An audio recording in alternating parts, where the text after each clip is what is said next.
While waiting for the subway, Kei notices that his childhood friend Kato is also standing nearby, but he doesn't say hi to him. Suddenly, a drunk man falls on the train tracks and nobody knows what to do.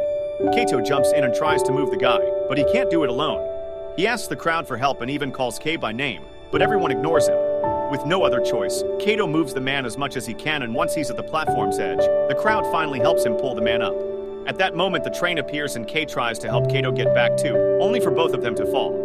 The train runs over them and they get ready to feel pain. However, to their shock, they appear inside a white room instead. There are other confused people there and a huge black sphere. Kei leaves the room to check the door, but it's locked. Kato checks the windows, but they can't be opened either. Then Kato confronts Kei for ignoring him at the station, and Kei claims he didn't see him. While they wondered what happened, the other people confirmed that they also died and woke up in this room. Suddenly, laser beams come out of the sphere and create a wet female body out of nothing. The group confirms that's how everyone has appeared here. Since the woman is naked, Hiroshi tries to stare at her body, so Kato covers her with his jacket while ignoring Hiroshi's protests. Then the sphere plays a wake-up song before a message appears on its screen. It says that their old lives are gone and the sphere gets to choose how they'll live their new ones. The sphere shows them a portrait of an onion alien and tells them to kill him. When the sphere opens, they find a bunch of guns inside and a man connected to the computer. He's unconscious and doesn't react when they poke him. There also are a bunch of suitcases with their names, and they open them to find some strange suits. Nobody dares to put them on except for Kishimoto, who is wary too but needs to cover up her naked body. Kei notices that Nishi is already wearing the suit under his hoodie. While they inspect the guns, Suzuki shares that he remembers being sedated and taken to the hospital after a car accident, so they wonder if they're all hallucinating because of medicine, a coma, or an experiment. The sphere tells them to go as a countdown appears on the screen. Suddenly, their bodies begin disappearing with the same blue lasers from before. The entire group is teleported outside, and for a second they think they can go home, so Nishi decides to speak up. It turns out they're on a virtual reality show produced by Nishi's father. It's called American Tryout and organized by American Cable TV and Yale University. Whoever completes the mission wins $100,000. Nishi confesses he asked his father to put him on the show on purpose. Kei sees a child nearby and Nishi confirms that's the onion alien. They have 20 minutes to kill him, so most of the group goes after him. However, Kishimoto, Kei, and Kato stay behind. After a short chase, the group manages to surround the kid, who pretends to be innocent before shooting slime from his nose to distract them and run away. Kei and the others are searching the area and notice there are no other people around. It also feels like they're walking in circles. Suddenly, the chase passes by their side, so Kato and Kishimoto decide to follow it. This time, it takes the group much more running to corner the boy again in a garage. Hiroshi shoots his gun and a blast of light makes the alien's arm explode. The boy responds by slashing the legs of 3 of the men, who furiously shoot their guns at the same time. The alien explodes and covers them in blood, causing Suzuki to throw up. Hiroshi thinks this is fun and starts shooting at the body repeatedly, causing more blood explosions until Kato stops him. At that moment, a very tall man appears behind them and Hiroshi insults him, so the man cuts his leg off. Then he lifts him by the head, so Hiroshi shakes his arms trying to break free. This knocks off the man's wig, revealing he's also an alien and the boy's father. 2 guys open fire, but the man uses Hiroshi's body as a shield and it soon explodes. Then the man reveals huge claws and proceeds to kill everyone in the garage except for Kato. Kei hears the screaming and follows it to find the alien about to end his friend too, but suddenly Kishimoto tackles the man and sends him flying against a wall. Her suit is glowing blue, which means it's providing her with improved strength and speed. When the alien recovers, Kei rushes to hide behind a van. The alien hits Kato and Kishimoto, sending them flying at the same time. However, Kishimoto is unharmed thanks to the suit. Seeing this, Kei opens his suitcase but finds it empty. When the alien comes after him, Kei sneaks around the van and hits the man on the head with the suitcase from behind. Furious, the alien roars and breaks the street light bulbs. He raises his arm to attack Kei, but at that moment a bunch of wires appear and twist around the alien to trap him. Then Nishi turns off his camouflage and tries to give a gun to Kei, saying he was creative with the suitcase so he deserves the point. Kei raises the gun, but he doesn't dare to shoot, so Nishi takes it back and kills the alien himself. Afterward, the 4 of them are sent back to the white room without any bloodstains. To their shock, Suzuki appears as well, and Nishi explains that as long as they aren't fully dead, they'll be brought back and injuries get healed no matter how serious they are.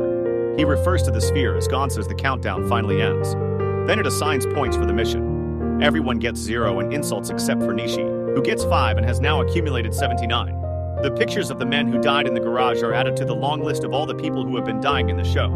Nishi explains their mission is to kill space invaders and calls a few deaths awesome, causing Kato to grab him by his hoodie and ask why he didn't help them. Using the suit's strength, Nishi painfully removes Katie's hands while calling him a hypocrite. He only stops when Kei threatens to shoot him. Kei wants more answers, but then Gaunt's glows and everyone disappears. The next morning, Kei wakes up in his bedroom and assumes everything was a dream. However, at the subway station, he sees a sign about 2 passengers getting hit by the train. Later at college, some students talk badly about Kei while Kojima secretly draws him. After class, she tries to befriend him, but Kei doesn't pay much attention to her. In the afternoon, Kei tries to visit Kato at his old address, but the building has been replaced by a parking lot. Then he searches the street where the mission happened and finds the walls destroyed by the alien, but the garage is empty and clean. At that moment, Kishimoto arrives and says she remembers everything too. She even has the suit. This confirms it was real, but they can't go to the police because nobody will believe them. Then Kishimoto asks Kei if she can stay at his house. When they get there, she explains she lives with her boyfriend and they recently broke up. She tried to self-delete in the shower, but instead she woke up in the white room. Kishimoto has the jacket Kato lent her, and in a pocket they find his notebook. Kei reads it to look for a new address and learns that Kato is on parole. He remembers that Kato never went to high school and his father was violent, which could explain a life turned to crime. Meanwhile, Kato has a nightmare about the death of the alien child. When he wakes up, he goes to the bathroom and his brother Ayumu checks on him, but Kato tells him everything's fine. After the boy goes back to bed, the blue lasers take Kato's body and send him to the white room. Kei and the other survivors from the last mission are already there, plus 3 new people consisting of a young woman, a grandmother, and a crying child. Gantz plays the wake-up song and tells them that today's target is the Tanaka alien. Nishi tells them they can never escape Gantz and any deaths will just be replaced. Kei and Kato realize that Nishi used the 3 men yesterday as bait. Then Nishi and 2 new people are already being teleported, so the others rush to grab the weapons and the suits. The child and the grandmother are the first ones to appear in a parking lot, and they're immediately found by the alien, who opens his mouth to reveal a bright light. When Kei also arrives, he's horrified to find the bodies on the ground. The alien is waiting nearby while listening to music, and Kei wants to shoot it, but his gun hand hasn't finished appearing. When the alien sees him, it opens fire, and Kei defends himself at the last second. Kei is hit by the blast, but the suit keeps him safe, while his own shot destroys the alien's boombox. Furious, the alien shoots again, however he aims at Nishi to get him out of camouflage mode. Nishi lands on top of a vent, and the alien jumps to tackle him right through it. On the lower floor, they land on a car and the alien starts beating Nishi up. It's so strong that it breaks the suit, and the alien gets ready to shoot him. After some hesitation, Kato jumps in and grabs the alien to make it shoot the wall instead. When they fall to the floor, the alien turns its head and prepares another shot, but Kato jumps to make it fail again. The alien tries to escape from his hold, but Kato starts squeezing, and with the strength provided by the suit, he manages to put it down. Kei rushes to check on a bleeding Nishi, who tells him to get 100 points to revive him and then dies.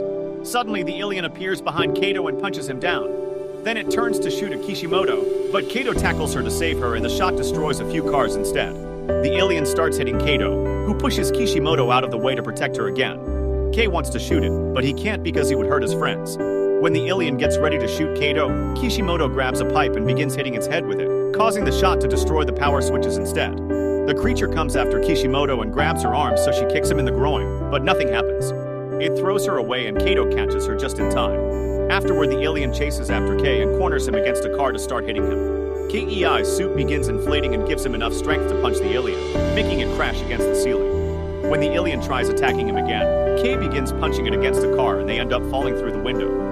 Now the alien can start hitting it again and opens its mouth to prepare a shot. However, Kei covers it with his gun and shoots to destroy its head from inside. The alien dies with a small explosion that destroys the car too, and the others worry as they start to disappear. Kei has lost a leg and an arm and has to helplessly watch how the car's leaking gas touches the broken power box, causing a bigger explosion. In the white room, Kato demands to know what happened to Kei. Gantz then activates and brings Kei to in perfect health. Nobody gets any points except for Kei, who gets 7. A message says there are 93 points to go before adding today's deaths to the collection. Kei asks what happens when someone gets 100 points, so Gantz explains they can choose between resurrecting any player they like or wiping their memory and being released. The next morning, Kei wakes up with the suit still on and he tests it by destroying a pan with just his hands. After covering the suit with normal clothes, Kei spends his day doing some tests like making big jumps all over town. When he's about to test if he can do it on rooftops, he gets a call from Kojima to invite him to a coffee shop. They meet for a snack and Kojima shares her art. In return, Kei shares that he used to protect Kato from mean boys at school. Meanwhile, Kishimoto visits Kato to return his jacket. He confesses that he was in Judy because he killed his father, who always came home drunk and beat Ayumu. Later, Kato watches the news and notices the police investigating the damage in the garage. Ayumu tells him that lately he's been dreaming that his brother disappears, but Kato assures him he isn't going anywhere. That night, the heroes are called back to the White Room with new players. The mission today is a creature known as the ill-tempered alien. Kato asks the newbies to put on the suits and grab a gun, but a monk protests by saying this is the work of the devil. It causes Kato to freak out as he explains he doesn't want to see any more death. Kei tries to calm him and an argument ensues, only to be interrupted when Gaunt starts sending them out to the mission. The group is taken to a museum with two huge statues at the entrance. One of them must be the alien, but before they can discuss a plan, a newbie shoots the left statue and destroys it. At that moment, the right statue starts moving and tries to stomp on the players, who move away just in time. Everyone starts running while the alien keeps using its fists or feet to try to kill them, but it's too slow. The monk runs into the museum and hides inside a room full of Buddhist art, where he starts praying. Whenever he closes his eyes, a statue in the room gets a little closer to him. Outside, Kay circles the statue to try to get the killing shot, but it jumps high and lands with such strength that the shockwave sends everyone flying. Hearing all this, another terrified newbie hides in the same room as the monk. Kay tells Kato to evacuate the others before going after the statue again, jumping very quickly to dodge the kicks. Then Kay slides under the statue and shoots at its leg, causing the limb to explode and the statue to fall on top of another newbie. Now that the statue is weak, Kay shoots it in the face and causes a huge explosion that kills the alien. He's very proud of himself, but Kato calls him out because he got a player killed. Kay says it's Kato's fault for not evacuating everyone as he asked. In the White Room, Gaunt's timer resets. At that moment, a severely wounded newbie comes out of the museum and the group concludes there's another alien. Kay, Kato, and Kishimoto go inside and find a monk dead in the Buddhist room. Suddenly, a statue with multiple arms attacks Kay, who blocks the blow with his gun and gets disarmed in the process. Then the statue begins to repeatedly stab Kay until Kato drags him away. He leaves Kay with Kishimoto, saying it's his turn to fight to protect his friend like Kay used to do for him in school. Afterward, Katie sneaks around the room with his gun ready. Thanks to the reflection on the glass, he sees the alien appearing behind him and dodges its attacks, causing some art to get damaged instead. Suddenly, the alien starts talking, pointing out it was the humans who attacked first and killed its friends. Feeling bad, Kato lowers his gun, only for the alien to attack again and disarm him. It then announces it wants revenge, but at that moment it explodes from a shot by Kishimoto. Unfortunately, the alien has dodged the attack and hits Kishimoto to knock her down. It opens its arms and reveals more swords, only to stand there as if it was a real statue. Kato gets a blade from his suit and attacks the alien, starting a vicious sword fight. The alien is clearly much stronger and easily overpowers Kato, throwing him away. Kishimoto catches him midair while the statue comes closer to kill Kato. However, Kishimoto jumps in to protect him and gets impaled by multiple swords at the same time. She falls in Kato's arms and with her last breath she tries to kiss him, but dies before their lips meet. A furious Kato attacks the statue again, but the alien simply uses the swords to toss him from side to side by slashing his whole body, then finishes him with multiple stabbings. After throwing the body toward Kay, the alien says it'll destroy everything as revenge. Seeing all his friends dead, Kay forces his weak body to stand up and activates the suit to its maximum power. The alien easily blocks his attack and starts moving its arms, so Kay has to jump out of the way.